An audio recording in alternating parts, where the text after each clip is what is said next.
Oui, bah donc tout simplement, comme tu l'as dit, je suis le RSSI au sein du SDIS du 77 depuis 4 ans et effectivement, bah, je gère tous les domaines de la sécurité. Et en particulier aujourd'hui, je vais vous faire un petit retour d'expérience sur la partie PAM, hein, la partie Bastion comme on l'appelle. Merci Stéphane. Donc pour démarrer, je vais te laisser te présenter le SDIS en lui-même Ouais, et la structure informatique. ouais, tout à fait. Alors c'est vrai qu'on ne le sait pas forcément, mais bah, les SDIS, hein, donc les sapeurs-pompiers, c'est quand même des structures qui sont assez importantes. Alors nous en particulier, puisqu'on a un département qui est très grand, et donc qui dit département très grand dit beaucoup de centres qui maillent le territoire. Et donc ce qui produit en fait finalement des infrastructures plutôt complexes à gérer. Nous, on a effectivement, pour donner un ordre d'idée, 77 bâtiments qui sont répartis sur tout le territoire. On a, au final, en termes de public, on a 4800 agents. Donc effectivement, comme partout en France, donc d'une majorité sapeurs-pompiers volontaires, hein, ça c'est le propre des SDIS.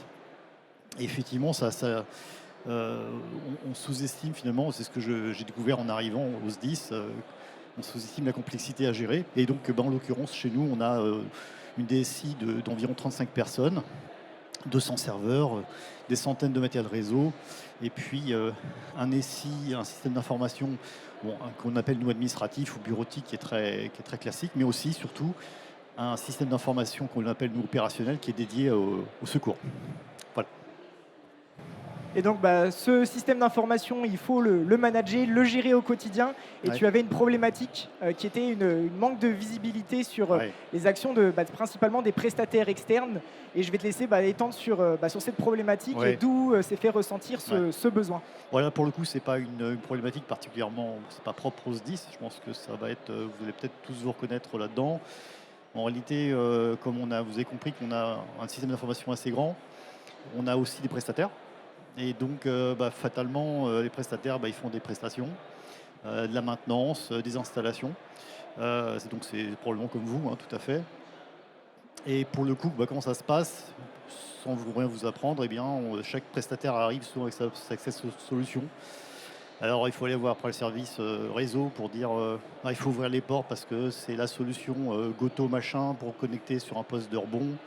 Là, c'est la solution TeamViewer, machin. Donc, ce qui fait que c'est au niveau de la gestion, bon, c'est un peu compliqué, quoi, parce qu'il faut tout le temps ouvrir des portes pour tout le monde. Et puis en plus, bah, sur un poste de rebond, bah, on ne sait pas trop ce qui est fait. Surtout que les postes, souvent, ils ont des accès complets sur plein d'autres systèmes qui ne sont pas forcément en lien avec la prestation, quoi. Donc là, on ne voit pas trop ce qui se passe. Quand les prestations durent, en plus, on peut se poser des questions. On a une prestation sur 2 jours, 3 jours. Bah, qu'est-ce que pendant tout ces délais-là, les utilisateurs, celui qui est en charge de suivi de la prestation, il ne va pas toujours être forcément devant l'écran. Donc voilà, donc les problèmes de sécurité sont là et c'est là-dessus d'abord qu'on a effectivement traité le sujet, qu'on avait besoin d'un bastion. Donc en effet, aujourd'hui, on va parler bastion, gestion des accès à privilèges. Pour ceux qui ne connaissent pas la notion de bastion, ça a des fonctionnalités, on va dire, de base. Premièrement, c'est une notion de on-premise avec une rupture protocolaire sur les accès d'administration qui vont permettre d'apporter du contrôle d'accès justement sur les accès et notamment aussi avec la mise en place de filtres temporels. En effet, pourquoi laisser les portes ouvertes du royaume toute la journée, toute la semaine, même le week-end, alors qu'il y a des contrats de maintenance avec certains partenaires qui sont bien cadrés dans le temps, par exemple du lundi au vendredi, de 8h à 18h. Notion forte, l'authentification multifacteur, qui est aujourd'hui un aspect essentiel sur ces flux d'administration au vu de leur criticité. L'embarquement d'un coffre-fort d'identifiants qui permet tout simplement de ne plus divulguer la connaissance des secrets de l'infrastructure aux utilisateurs finaux. En effet, ces utilisateurs connaissent un compte nominatif et ils arriveront avec le bon compte sur l'équipement distant. Et bien sûr, toute la notion de traçabilité des accès, mais également des actions, parce que c'est tout le but du Bastion, c'est pouvoir revoir sous forme vidéo les actes d'administration réalisés pour des besoins d'auditabilité. Et puis, je vais laisser Stéphane mettre en avant aussi quelques points qui étaient essentiels dans son contexte existant et qui ont pu être un critère de décision sur son choix de Bastion. Oui, j'avais établi une petite liste d'éléments qui permettaient de sélectionner plutôt notre solution. Donc, bon, évidemment, interopérabilité avec notre parc, il fallait vraiment que la solution puisse se connecter sur tous les systèmes que les prestataires peuvent téléopérer. Après, on a bien sûr, et on le sous-estime, hein, l'ergonomie de l'utilisateur et de l'administrateur. En fait, j'y reviendrai un peu plus tard, mais on a aussi la question de l'acceptation et de l'usage par les prestataires. Et puis, comme je l'aborderai plus tard, par extension en interne aussi. Donc ça, c'est quand même, c'est pas rien. Ensuite, la gestion de la vulnérabilité de la solution, c'est essentiel parce que là, pour le coup, si le système est compromis, là, à partir du bastion, on accède à tout. Donc c'est extrêmement important d'avoir un niveau de sécurité qui soit vraiment garanti et sérieux. Et puis, ce qui va avec, bien sûr, c'est pour la gestion des failles. On attend à ce que cette solution qui est exposée sur Internet soit vraiment mise à jour de manière très rapide et soit rassurante à ce niveau-là, quoi. Bon, en dernier lieu, c'est plutôt pas mal aussi d'avoir un support technique qui soit très disponible. Parce qu'il faut de la réactivité. Enfin, ça fait toujours plaisir d'avoir des contacts qui ne soient pas seulement par mail, mais qui soient un peu plus fluides sur certains sujets. Et ça a été ça aussi joué, en l'occurrence, quand on a fait un POC chez nous, c'est ce qui a confirmé un petit peu nos attentes, quoi. Voilà. Donc voilà, c'est ce que tu as pu retrouver avec Proovit, les besoins et du coup une solution adaptée justement sur ces différents points. Et puis je vais te laisser peut-être un peu plus redétailler ces différents éléments, notamment les 5 éléments Oui. affichés juste ici. Oui, tout à fait. Bon, alors, c'est vrai que là, nous, on utilise essentiellement, quand on se connecte, des protocoles très standards. Alors là, c'est un peu technique, mais bon, vous connaissez probablement du RDP, du SSH, du HTTPS. Et donc là, pour le coup, ça répond très bien à nos besoins. L'interface, elle était effectivement aussi très intuitive en l'occurrence, donc ça remplissait aussi ce critère-là. Concernant la gestion des vulnérabilités, ce qui est très rassurant, c'est d'avoir un produit qui est certifié par l'ANSSI. Donc ça, c'est quand même un gage qui est très intéressant. Euh, ce qui donne en plus là-dessus, on ne s'est pas abordé ici, hein, mais un aspect aussi souveraineté qui est intéressant.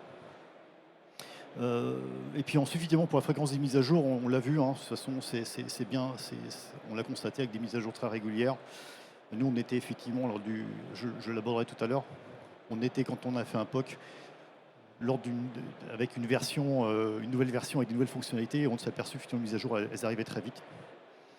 Et puis effectivement, lors du POC, effectivement, là encore, on n'a pas été déçus sur la réactivité du support avec vous. Donc pour nous, ça remplit pas mal de critères. Ouais.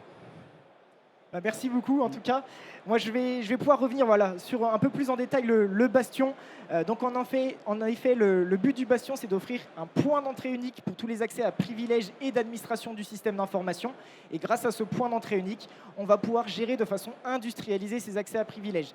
J'en ai parlé rapidement, mais le contrôle d'accès pour dire qui peut se connecter à quoi et quand, avec le volet également du coffre-fort pour protéger les secrets de l'infrastructure. En effet, les comptes à privilèges sont aujourd'hui exploités dans plus de 80% des cyberattaques. Il est important de pouvoir les sécuriser et donc de ne plus les divulguer, les laisser traîner dans la nature. Bien entendu, les logs, enregistrements vidéo des sessions d'administration, pour des besoins d'auditabilité, de levée de doute. Si je vous posais la question de combien de temps il vous faut pour lever un doute sans solution d'auditabilité avancée comme Bastion, eh bien vous allez me répondre que ça peut prendre plusieurs heures, voire plusieurs journées, là où grâce à l'enregistrement vidéo, en quelques minutes, on peut comprendre l'origine d'un incident et y apporter un correctif. Bien sûr, le Bastion, c'est un outil facilitant dans la mise en conformité. Je citerai tout simplement déjà les recommandations de l'ANSSI relatives à les réglementations de l'ANSSI par rapport au guide d'administration sécurisée du SI, mais ça peut être commenté NIS2, LPM, DORA, HDS, les normes TISAX. Il y a pléthore de réglementations qui n'écrivent pas explicitement qu'il faut un Bastion, mais en tout cas, les différentes lignes, les différentes exigences sont vraiment facilitées grâce à la solution. Le Bastion, donc c'est vraiment le cœur de métier de Rubycat. On est pure player, on est un éditeur de logiciels pure player du Bastion. On édite cette solution depuis plus de 10 ans. On est basé à Rennes et ce depuis la création de la structure en 2014. Donc voilà, aujourd'hui c'est plus de 10 ans d'expertise et de maturité sur le domaine de la traçabilité numérique. Tout ce qu'on propose est fait en interne, la R&D, le support. On le dit souvent, mais voilà, on mange avec la R&D, on boit le café avec le support et ça donne une vraie réactivité et une vraie disponibilité, que ce soit pour nos clients, nos partenaires, mais également nos prospects. Le dernier point sur l'aspect souveraineté, en effet, la société a des capitaux 100% français. On ne dépend pas de fonds d'investissement d'autres pays. Et ça donne une vraie flexibilité au quotidien à la direction pour prendre les bons axes et poursuivre le développement de notre solution comme on le souhaite. Et donc voilà, depuis 10 ans, Rubicat édite Provit, une solution de Bastion qui est aujourd'hui la seule certifiée visa de sécurité CSPN par l'ANSSI, donc avec un visa en cours de validité. On est vraiment sur une solution où tous les modules sont embarqués. C'est pour ça qu'on évoque la notion de all-in-one. C'est tout simplement une VM à déployer en rupture protocolaire, on-premise chez vous, où vous avez la totale maîtrise. Rubicat n'a aucun accès, et ça c'est aussi un vrai point. On voit aujourd'hui le nombre d'attaques qui exploitent la chaîne d'approvisionnement. Chez nous, il n'y a pas d'accès. Et en effet, c'est une solution sans agent. Donc en termes de temps de déploiement, on est sur 30 minutes, une simple image ISO. Par contre, ce qui va prendre un peu plus de temps, c'est tout simplement les réflexions autour de à qui je donne accès à quoi, et ensuite les configurations directement dans la solution. Aujourd'hui, on a plus de 350 références clients qui nous font confiance. Le SDIS 77 bien entendu, mais c'est également d'autres collectivités du secteur public, dans le domaine de la santé, l'éducation, le transport, mais également tout le secteur privé, dans l'industrie, l'énergie, l'agro, les médias, les transports, les services. Donc aujourd'hui, voilà, c'est vraiment un sujet qui touche tout système, toute organisation, parce que dès qu'on a un système d'information, on a des accès à privilèges, et il est donc important d'y apporter du contrôle et de la traçabilité. J'en profite juste pour remercier les clients avec lesquels j'avais pu déjà faire des retours d'expérience, par exemple en 2024 avec Alban Poujard de la métropole du Grand Nancy, ou encore l'année dernière avec Steven Ginder de la Sémitan, donc les transports publics nantais. Ces rétex vidéo, si ces secteurs vous parlent, sont proches de vous, n'hésitez pas, ils sont directement disponibles sur notre site web. Avant de démarrer une démo, je vais m'appuyer sur un schéma. Donc ça, c'est le schéma, on va dire, assez global du fonctionnement d'un parcours utilisateur. Mais dans le cadre de ces démonstrations, je l'ai simplifié. Et je vais prendre vraiment le cas de Stéphane, c'est-à-dire les accès des populations externes. Ces populations externes, pour aller administrer des équipements, vont passer par ce qu'on appelle, nous, l'avant-poste de Provit, qui est donc un frontal web décorrélé du Bastion et qui permet d'être conforme aux recommandations de l'ANSSI relatives à l'interconnexion d'un SI à Internet. En gros, c'est un avant-poste, c'est un module jetable qui ne contient aucun secret. Les populations externes, pour aller s'authentifier sur celui-ci, ils vont arriver avec ce qu'on appelle une clé d'accès, une passkey, qui est une norme développée par l'Alliance FIDO, enfin développée par le W3C et propulsée par l'Alliance FIDO. Ils arrivent sur cet avant-poste, ils s'authentifient avec cette clé d'accès. Ils peuvent également utiliser un second facteur d'authentification qui vient d'un annuaire existant chez vous. Et une fois qu'on est authentifié, Provit va effectuer le contrôle d'accès afin d'afficher à l'utilisateur final les ressources sur lesquelles il est éligible de se connecter en fonction des politiques d'accès qui auront été définies par l'administrateur de la solution. L'utilisateur clique sur la ressource avec laquelle il souhaite être mis en relation et la solution propage le flux d'administration jusqu'à l'équipement souhaité. Et c'est à ce moment-là que le coffre-fort va rentrer en jeu. En effet, les différentes réglementations le mettent bien en avant. Il faut conserver une traçabilité nominative de tous les accès et les actes d'administration. Et c'est tout l'intérêt de la solution. On se connecte avec un compte nominatif, mais on arrive sur l'équipement distant avec un compte générique, un compte local d'administration. Une fois qu'on en est là, l'utilisateur fait ses tâches d'administration comme il le faisait auparavant. C'est juste que côté administrateur de Provit, on aura bien une trace et également l'enregistrement vidéo des actes d'administration réalisés. Je vais pouvoir vous montrer ça tout de suite dans une petite phase de démonstration où je vais vraiment reprendre ce cas d'usage où en fait je vais me mettre dans la peau d'un prestataire qui s'appelle Quentin, c'est moi-même, et qui va donc aller se connecter sur la solution. Pour se connecter, j'ai ce portail web, mais bien entendu, ce n'est pas la seule possibilité d'accès. Si vous souhaitez conserver vos outils des clients lourds RDP, SSH, Mobile XDR, Main Remote NG, RDM, etc., c'est tout à fait possible. En tout cas, on propose cette interface web également. Ici, j'ai rentré mon mot de passe AD et là, j'ai directement Windows qui me demande d'utiliser ma clé d'accès. J'aurais pu utiliser mon smartphone, mais dans le cadre de ces démonstrations, je vais plutôt utiliser une clé de sécurité physique, donc tout simplement une YubiKey que je branche dans mon poste, que je déverrouille via un code PIN, et je vais pouvoir également prouver que je suis physiquement proche de mon poste en la touchant. C'est tout l'intérêt de la techno, ça évite en cas d'un acteur malveillant qui a pris le contrôle du poste à distance, il ne pourra pas toucher cette clé, il ne pourra donc pas s'authentifier. Je suis désormais connecté sur cette interface web d'administration et je n'ai plus qu'à choisir la ressource avec laquelle je souhaite être mis en relation. je peux faire du SSH, je peux faire du RDP et je peux également faire du web. Vu que souvent on est vraiment dans des environnements Microsoft, je vais vous montrer en RDP, hein, c'est super simple. Je clique ici, on m'avertit que ma session est soumise à un enregistrement et dès lors que je vais cliquer sur accepter, eh bien, je vais être mis en relation directement depuis le navigateur, donc faire du web RDP. Et puis après, bah, c'est parti, hein, je fais mes tâches d'administration comme je le faisais auparavant. Si je regarde ici en bas à gauche, je suis connecté avec le compte administrateur. Moi, Quentin, je n'ai jamais eu la connaissance de ce secret. Donc ça, c'était la partie des utilisateurs. Côté administration, bah, ça reste très simple. Je peux aller directement dans l'onglet d'audit et là, je vois qu'actuellement, j'ai une session qui est établie une session établie sur les 30 qui me sont disponibles dans ma licence.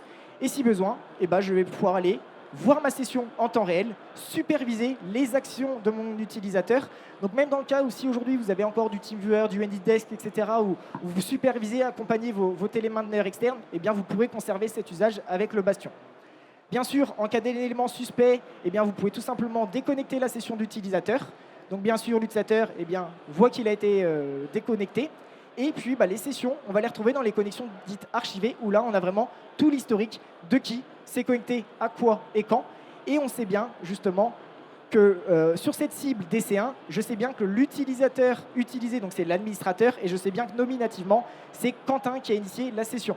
Si besoin, je peux générer l'enregistrement vidéo et le reconsulter directement en ligne ou le télécharger sur ma machine hôte pour l'exporter, l'archiver, le communiquer à un collègue, faire un guide, un mode op sur une intervention. Le Bastion, du coup, en termes de gestion, je vais pouvoir vous montrer comment on construit une politique d'accès. Ça se passe directement dans les autorisations d'accès, où ici, j'ai une politique d'accès qui est dédiée à mon rôle qui s'appelle Presta 1.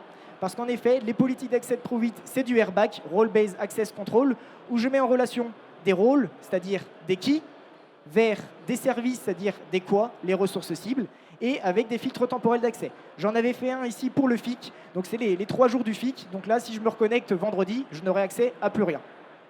Et donc voilà comment vous allez pouvoir gérer facilement vos accès à privilèges avec notre solution de Bastion Provit certifiée visa de sécurité CSPN par l'ANSSI et également auditer les accès en temps réel, mais également a posteriori. J'espère que cette démonstration vous a plu et vous a donné envie d'en savoir un peu plus. Mais en tout cas, je vais redonner la main à Stéphane qui va pouvoir vous mettre en visibilité son parcours, comment ça s'est déroulé, la mise en place sa veille jusqu'à la mise en place de la solution. Ouais. Alors en fait, ce qui s'est passé, effectivement, c'est qu'on avait fait une veille sur le marché, et puis on avait établi des critères, c'est ce que j'avais évoqué tout à l'heure en introduction. Ensuite, on a commencé c'est l'habitude qu'on a chez nous de mettre en place un POC pour valider, on va dire, ce qui nous semble pas mal sur le papier. Et donc au moment du POC, ça tombait bien, Robica nous a proposé de tester de nouvelles fonctionnalités, ce qui a permis justement de tester un petit peu tout ce qu'on avait évoqué avant en termes de relations avec le support. Et puis avec les améliorations, ça s'est plutôt bien passé. Donc on a pu profiter des dernières innovations sur Provit et de faire des petites retouches très rapidement. Donc c'était très fluide. Et finalement, fin 2024, on a décidé à la fin du POC d'enchaîner parce que c'était satisfaisant pour nous.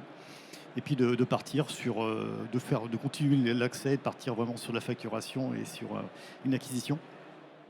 Et donc aujourd'hui, on l'utilise vraiment tout le temps pour la partie avec les prestataires. Là aujourd'hui, je suis moi sur un deuxième chantier qui n'est pas évident, qui n'est plus vraiment de la technique, hein, mais là où la sécurité, la simplicité du Bastion joue son rôle, c'est d'adresser la population interne de nos administrateurs. En fait, tous nos administrateurs ont des habitudes que moi aussi j'avais d'ailleurs à l'époque, de travailler avec des outils en direct, etc., avec des bureaux à distance. Or là, il y a aussi un risque en interne de perte d'accès. Donc il y a le risque en interne, il faut le traiter dans l'idéal, et c'est ce vers quoi on va. C'est de changer les habitudes et d'orienter les usages des administrateurs en disant aujourd'hui, il va falloir travailler sur les serveurs non plus directement, mais passer par le Bastion, comme les prestataires. Donc c'est là-dessus sur lequel je travaille. Il y a vraiment pour le coup un travail d'accompagnement qui est très important. Donc on a fait le choix aujourd'hui de cibler l'usage au niveau de l'AD, donc là aujourd'hui par étape, Donc cette fois, on s'est fixé avec les systèmes de dire que désormais tous les accès sur les contrôleurs de domaine pour faire les travaux sur les identités, sur les comptes, sur les objets, donc c'est assez critique. Et en plus, c'est utilisé très régulièrement par toutes les parties, que ce soit des développeurs ou le système. Comme c'est quelque chose qui est très utilisé, on est parti du principe que si tout le monde prend l'habitude d'utiliser le Bastion pour accéder à cet environnement-là, après, ça sera pour moi assez joué, puisque pour le reste, ça sera plus facile et ça ira de soi. Donc c'est un peu la stratégie que je développe en suivi avec les équipes. Donc je fais des ateliers régulièrement en disant où c'est qu'on en est. Et puis là, pour le coup, c'est facile avec le Bastion, puisque comme tout est tracé, je sais si c'est utilisé ou pas, en fait. Donc ça permet de suivre l'usage et la progression de la sécurité en interne, quoi. Voilà. Merci Stéphane d'avoir exposé l'extension, les projections sur ton système d'information. C'est tout l'intérêt de la solution, c'est qu'on peut apporter du contrôle sur des populations externes qui sont souvent les moins maîtrisées, mais ensuite il est quand même important de pouvoir mettre ça aussi côté des internes. C'est le DBIR 2025, donc le Data Breach Incident Report, qui évoquait qu'en 2025 il y avait plus de 30% des incidents qui sont liés au final à des erreurs humaines internes. Donc c'est aussi assez intéressant de pouvoir intégrer les populations internes du système d'information dans le Bastion.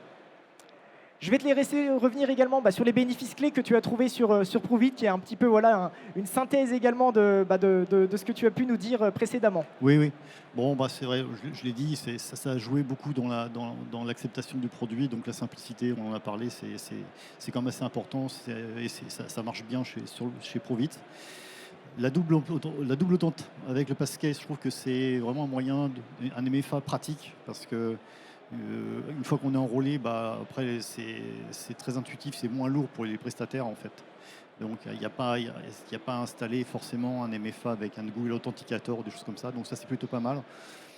La communication fluide et réactive, je l'ai dit effectivement, c'est important, surtout au début quand on fait la prise en main de l'outil, on est bien accompagné. Après on n'a plus trop besoin, mais voilà. Et ensuite, évolution régulière du produit.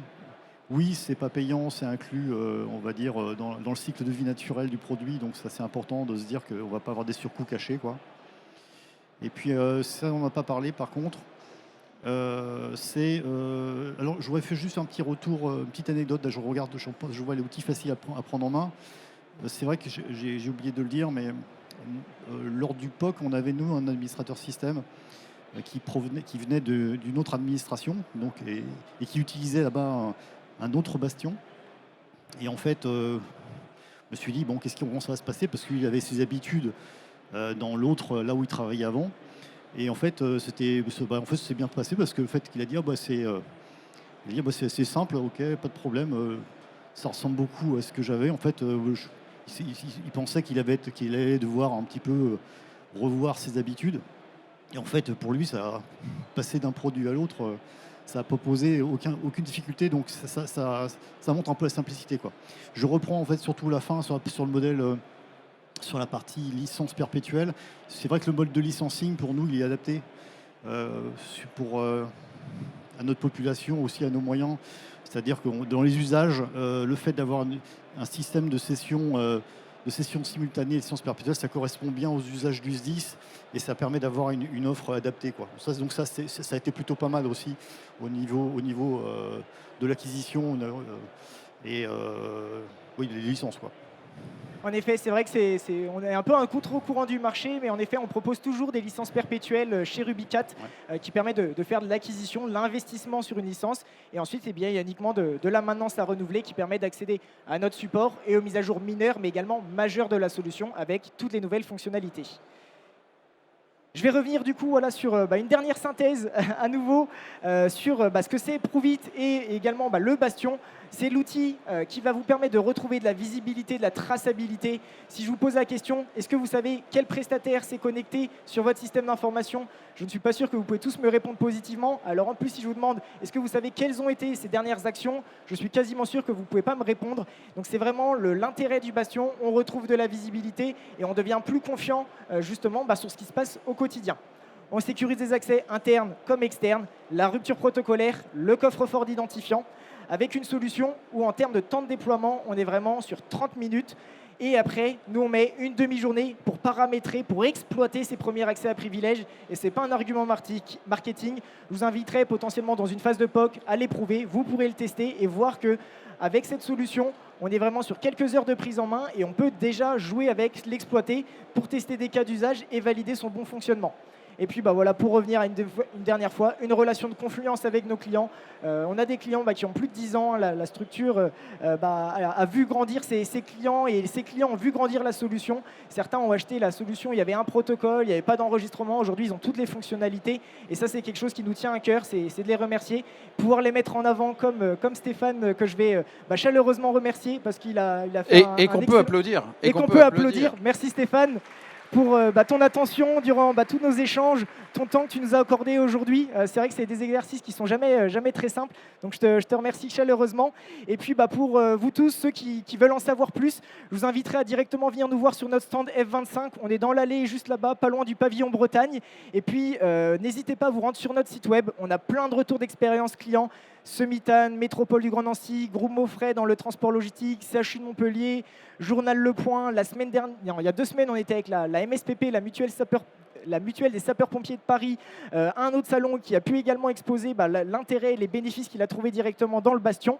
Et puis, pour une démo complète, pour vous, vos collègues ou potentiellement, si vous êtes intégrateur, pour vos clients, on organise un webinaire à peu près une fois toutes les 2 semaines. Je vous inviterai à vous inscrire et y participer. Et ça vous permettrait vraiment d'avoir tous les éléments nécessaires pour bien comprendre qui on est, la solution et comment on va vraiment améliorer la sécurité de vos accès à privilèges.